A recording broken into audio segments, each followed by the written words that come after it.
Everyone, स्वागत है आपका मेरे चैनल द क्वांटम क्वेस्ट में। आज का हमारा नया टॉपिक है वो है inverse square law for gravitation. Gravitation chapter से अंदर ही हमारा एक टॉपिक है, वो जो डेरिवेशन हमें सॉल्व करना है। ये हमें सॉल्व करना है कि F is proportional to 1/r²। Universal law of gravitation जब हमने पढ़ा था तो उसमें भी था कि जो F इज इनवर्सली प्रोपोर्शनल होता है 1/r², पर लेकिन 1/r² प्रोपोर्शनल आ कैसे जाता है, इस डेरिवेशन को हमें यहाँ पर सॉल्व करना है।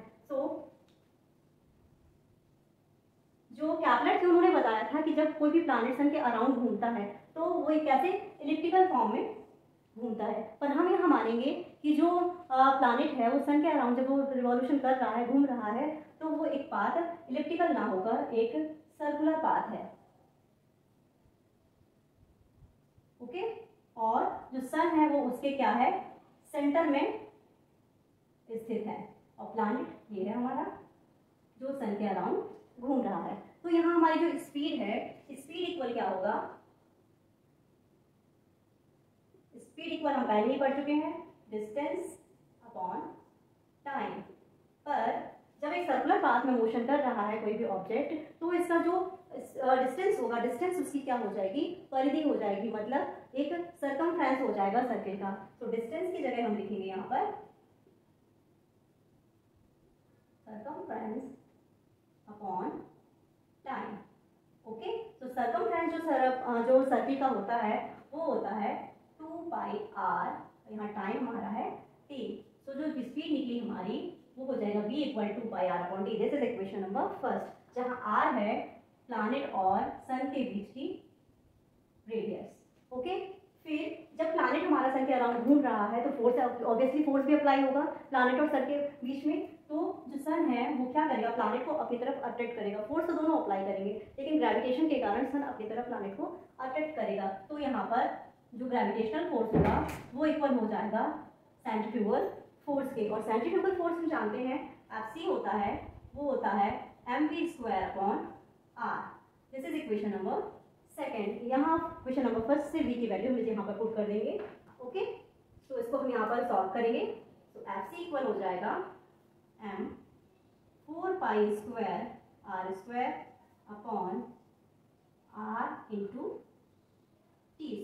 ओके, r से r यहाँ कैंसिल होगा, तो Fc इक्वल आएगा हमारा m4π²r अपॉन t²।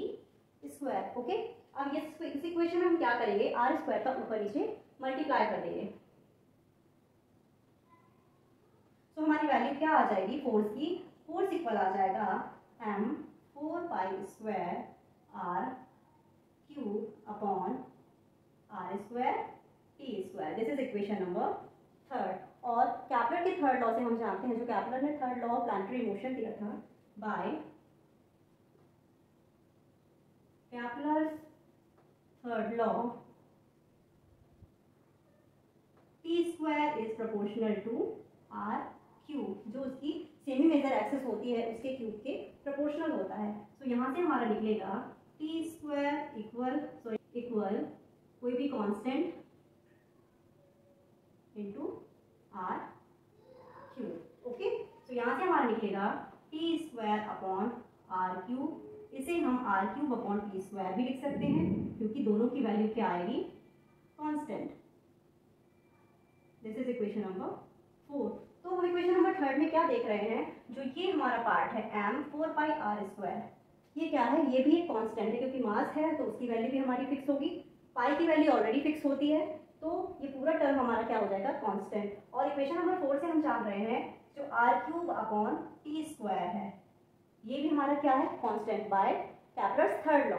सो इस इक्वेशन से हमारा क्या आ जाएगा, जो हमारा फोर्स आएगा, force equal constant into 1/r²। जब हम कांस्टेंट को हटाएंगे तो फोर्स इज प्रोपोर्शनल टू क्या हो जाएगा, 1/r²। यही हमें प्रूव करना था, यही हमारा इनवर्स स्क्वायर रूल है, इनवर्स स्क्वायर लॉ है। तो आशा करती हूँ ये टॉपिक आज का आपको समझ में आया होगा। बहुत ही आसान होता है, बस हमें क्या है, सारे कॉन्सेप्ट्स हमारे दिमाग में रहने चाहिए, एकदम क्लियर रहने चाहिए, तो आसानी से हम कोई भी डेरिवेशंस को सॉल्व कर सकते हैं। कल फिर मिलेंगे हम अपने नए टॉपिक के साथ, तब तक के लिए नमस्कार।